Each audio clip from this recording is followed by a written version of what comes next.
The world is populated by a diverse array of individuals, and among them there are entities that remain hidden.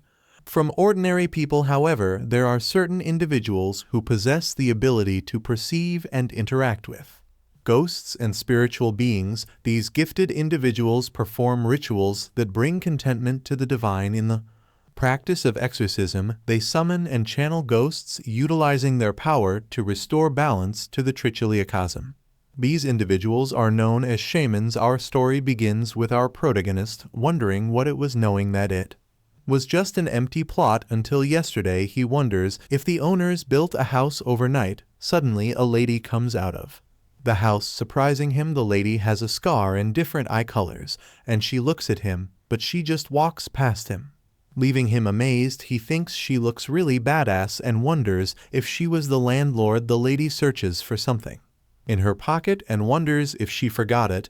Then she calls the man Chickling, making him angry. He asks her if she called him Chickling. She replies yes and explains that he was the blonde Chickling. Then she asks him if he could lend her a lighter. Annoyed, he replies that it is ridiculous. Then he shows his patch while telling the lady to listen to him. He informs her that he is a member of the student council and that asking for a lighter from such a diligent student means she misjudged him. Then he looks around feeling upset and tells the lady to watch herself. Going forward, he hops onto his motorcycle, still annoyed that the lady assumed he was a gangster or something. When he is about to leave, the lady calls him Chickling again and tells him that there must be a lot of people angry with him nearby, so it would be best for him to be careful from now on. He replies whatever and calls the lady a hack. Then he leaves while shouting at the lady not to toss her cigarette butts everywhere. She searches her pockets, calling the man a jerk. She shows a talisman while saying that since she found it, it'll be fine. Then she activates it while saying come forth Dukshini, and Dukshini appears. She orders Dukshini to activate fire to light her cigarettes. She exhales the smoke and asks if that kid is the one who will become a god or the host. The student tells him that he heard from his father that the lady is a famous shaman and that she moved there recently. She also runs a YouTube channel and her username is Fancy. He checks the name on YouTube and is amazed that the lady's channel actually pops up. Then he clicks on one video and hears the lady greet her viewers and introduce herself as everybody's Destiny Fancy. He laughs, wondering if the lady's name is really Fancy and not a suit on him. The student tells him that he heard that Fancy is good at reading fortunes and that she is famous for her fortune-telling videos because she is always on point. He also heard that Fancy often targets celebrities, and recently she targeted a member of the National Assembly. It appears that Fancy is just giving a fortune in the video, but the very next day something happens to the person she predicted and they get arrested. It doesn't just happen once or twice. Fancy's predictions are correct every time. He happily thanks Kyungsun for the information from the National Assembly member's son, and he thanks him because his curiosity is now solved. Chong Xian asks if it means he can put his hands down, but he replies no, he can't. Kyung-sin is surprised and asks why he can't. Suddenly, a lot of people come their way. Then they look at Kim Sung-in furiously, but he just smiles and says that the bugs get tangled up. The men ask him if he touched Kyung-seok again and tell him that they should put an end to it. He stands up and tells them that he can't believe they are all there together, while Kyung-seok cheers for the men to kick Tae-Sung, but Tae-Sung shouts that it is time to end it. Then he throws the cell phone toward the men while Fancy's video is telling them that it was a fortune of theirs in today's horoscope. The phone hits one of the men's chin, making the others surprised and asking what he meant. Tae-Sung prepares his fist, repeating their questions, and punches the men one by one in the chin while telling them that all those who came there are doomed. Kyung-seok can't believe that he knocks all of the men down in an instant and wonders if he is really human. He grabs his phone back and is shocked to see his phone screen is broken. Then he kneels and angrily asks the man what he did to his phone, but the man reminds him that he threw it. The other man walks angrily to attack him. From behind, while he is busy telling the man to pay for his phone, the man attacks him confident that it is good because Tae-Sung doesn't know it is coming, but Tae-Sung feels something from behind him and just waves his head to the side to avoid it. The man is surprised because he knows that Tae-Sung shouldn't have seen it coming and wonders how he avoided it, but Tae-Sung punches him, telling him to just shut it. Without getting the answer, he stands up and is glad that he is finally done with it. While behind him the men collapse on the ground and Kinsiak is surprised. He tells the others to come out, which the nerds do. While laughing awkwardly, he shows a plastic bag with things and tells the nerds to grab their phones or money or whatever those idiots took from them. He assures them that they won't stand anymore, so they should be relieved. The nerds thank him, but he pulls the plastic bag backward a little and tells them that he needs funds for such activities and he'll be taking a 10 commission. The nerds angrily call him a cheapskate, but still tell him that they'll give him a note and they'll send it via PayPal. He walks away while thanking the nerds and tells them that he won't forget their support until the day the bully disappears. They and he will be together, but the nerds wish him to disappear too. Then he looks at his phone, remembering that Fancy is a shaman, but he hopes that they don't get involved in anything in the future. Then he remembers someone telling him not to cry. He scratches his head thinking that he shouldn't have thought about it, but now his memory is going to suffer. He walks angrily while shouting "screw it," and decides to do a few spins for his collections.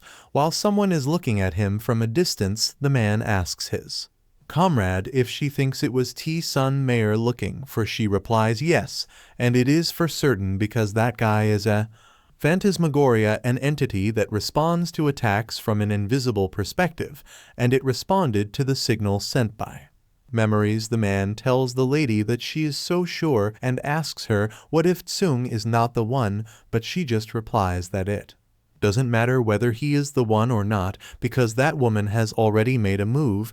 Then he summons Yagwi, which means an evil spirit. She orders it to go. It runs towards Tae-Sung, while the lady tells her companion that the day of prophecy is just around the corner and they have to stop it no matter what, even if they have to kill Tae-Sung. Meanwhile, the delivery man is driving on the highway when he spots a motorcycle on the side of the road. He is amazed to see the motorcycle model Cop 921, and looking at it in person is nice. The man doesn't know who the owner is and he thinks the owner must have spent a lot of money on it, but he wonders why it is in front of a high school. He walks closer and sees an image of Tae-Sung sticking on the helmet, saying that if he touches it, he'll die, which shocks him. He shouts if it really belongs to a student because he can't believe it without realizing that an evil presence is behind him. The man grabs his helmet in disbelief that a high schooler punk drives it with no fear, and he doesn't know that motorcycles are scary and just look cool on the outside. Without noticing the evil spirit launching at him, it enters the man and the man bends in shock, wondering what it was. Then he shouts while changing into the form of the evil spirit. The bird near the man sees everything, and in the bird's eye what it sees is what the lady sees. Fancy opens her eyes and realizes that it has begun.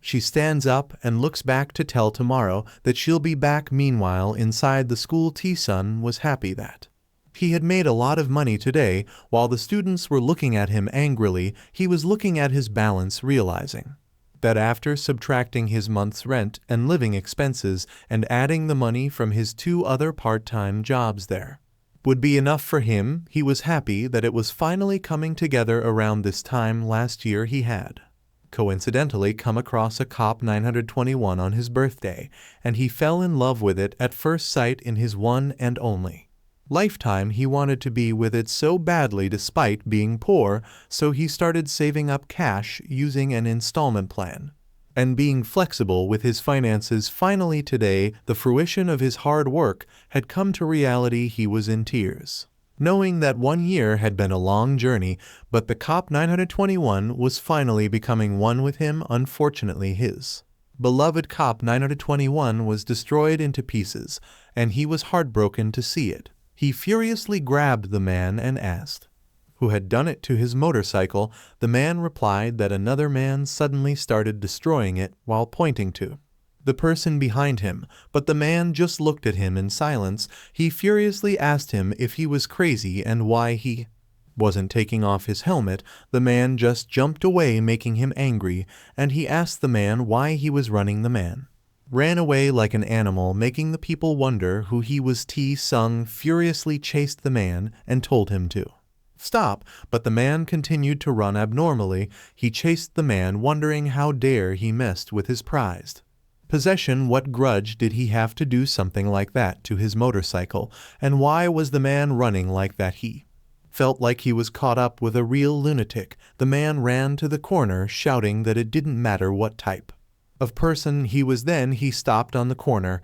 and shouted back, asking the man why he had messed with his 1 year of hard work. He threw his bag hard at the man, furiously telling him that he had really crossed the line. His bag hit the man's helmet and it rolled to the ground. He walked closer to the man, telling him to come at him and let him beat him up. He was shaking with anger and tears as he approached the man, determined to teach him a lesson. He told the man that he was not sure who he was and asked him to reveal his identity. The man looked at him with a cat-like face and a cat-like voice. Tae-Sung slowly walked backward in shock, but the man attacked him. He looked at his wounds and fell backward in shock. He touched his body and realized that he didn't have any wounds, even though he felt like he had been cut by something.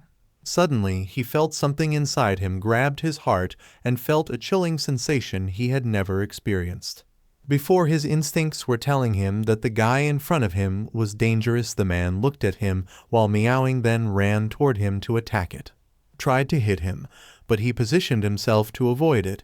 He knew that the man's movements were big, and at that rate he could slightly dodge and try to counterattack, but suddenly he felt something, so instead of counterattacking, he got down on the ground to avoid it. The man's attack broke the wall, surprising him. He wondered what the man was because he could break the wall like that. He also knew that if he hadn't instinctively dodged, he would have been severely injured. Suddenly, someone called him Little Duckling and told him that he was still alive. He looked up and saw Fancy sitting on a huge monster, expressing her worry about what she would do if he died. She was amazed that he was lasting a lot longer than she expected. He realized that she was the shaman from that morning and asked her how a person could float in the air, confusing Fancy. She told the monster named Steel to head in because Tae-Sung couldn't see ghosts, which meant he couldn't see the evil spirit possessing the man's body. He asked her what ghost she was talking about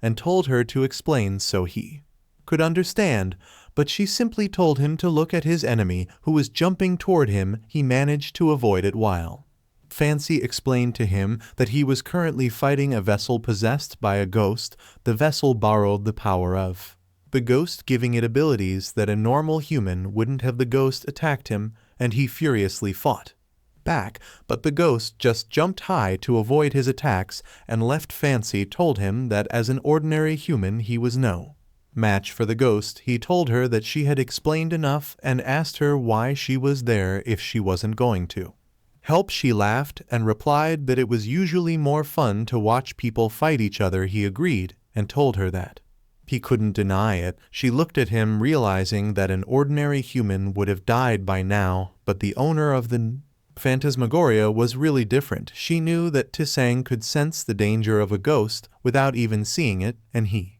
was even instinctively dodging the attacks. He couldn't see, however, the ghost went under him, and he was shocked to see it in his blind spot. He knew he couldn't dodge, so he got hit by its attack. Fancy knew that his human body had its limits. He realized that he had been cut, and the events of today had been really weird. He thought that bad luck had followed him since he met the shaman. He just wanted to live the way he wanted to, so he wondered if he was being punished. He apologized to his broken Cop 921 as its useless owner wouldn't be able to avenge it. He was ready to accept his death, but his Cop 921 told him not to die and reminded him that it would avenge its 500 men one body. He stood firmly, surprising Fancy in the evil spirit he shouted that he had worked hard for his dreams too, so he wasn't going to die without knowing why. Hearing this, Fancy laughed and told him that he was tough. She suggested that they should start moving. She released a lot of talismans,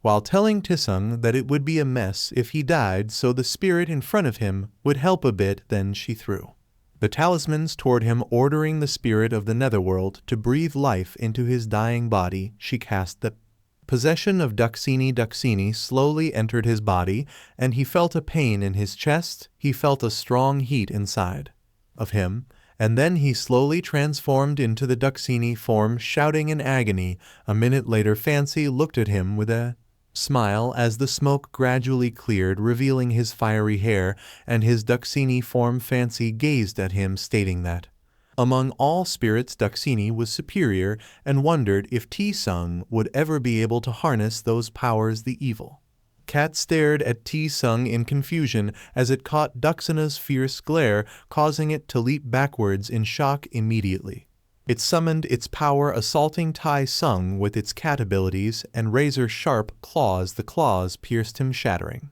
his student council badge. The cat grinned with satisfaction, but its smugness was interrupted by a loud crack. Looking down, it noticed its arm was bent. Suddenly, Tae-Sung called to the cat from behind, surprising it as it turned. Tae-Sung landed a punch to its face, sending it flying. He healed his wounds and proclaimed it was his time to lead. Fancy laughed proudly, observing him, and declared that this was the power of Dueoksini. She informed him that he had a unique talent of vision that could perceive the cat possessing the man. She explained that with the power of Dueoksini, he could easily exercise the cap. Unexpectedly, he swung to punch her, but she skillfully dodged his attack in time. He declared that the shaman was also a target. She realized it was too much for Tae-Sung to accept Dueoksini all at once. His failure to be fully possessed by the spirit resulted in him falling into a trance until he could awaken. Unconsciously, complete possession was a challenge. He instructed her to stay still while Fancy effortlessly avoided his attacks. The cat, now under control, grasped that Tae-Sung's possession was incomplete, so the woman commanded it to cease prolonging the situation and decided to end it. The arm healed, and it struck the ground using its unique skills. Tae-Sung attempted to evade, but a barrage of fur ensnared him. Fancy noted his predicament, musing if the phantasmagoria wasn't starting because he was still in a trance. As she said this, the ground behind her began to crack. Something emerged from the fissure, assaulting her from behind. Swiftly, she unfurled her fan, deflecting the fur attack while taunting it for presuming she couldn't dodge a sloppy assault. She scorned, labeled in an arrogant cat, and demanded how it dared to strike her. The cat's owner conceded that her strategy hadn't worked, but she remained unperturbed, confident that capturing the spirit was a victory. She instructed the cat to launch another attack, unleashing its cat skill, needing the cat attacked, but Tae-Sung simply ordered the cat to release him. In frustration, the owner concluded it was difficult due to the spirit's interference and commanded her cat to utilize its drill skill. Fancy stared in shock, querying Tae-Sung about the consequences of a direct hit.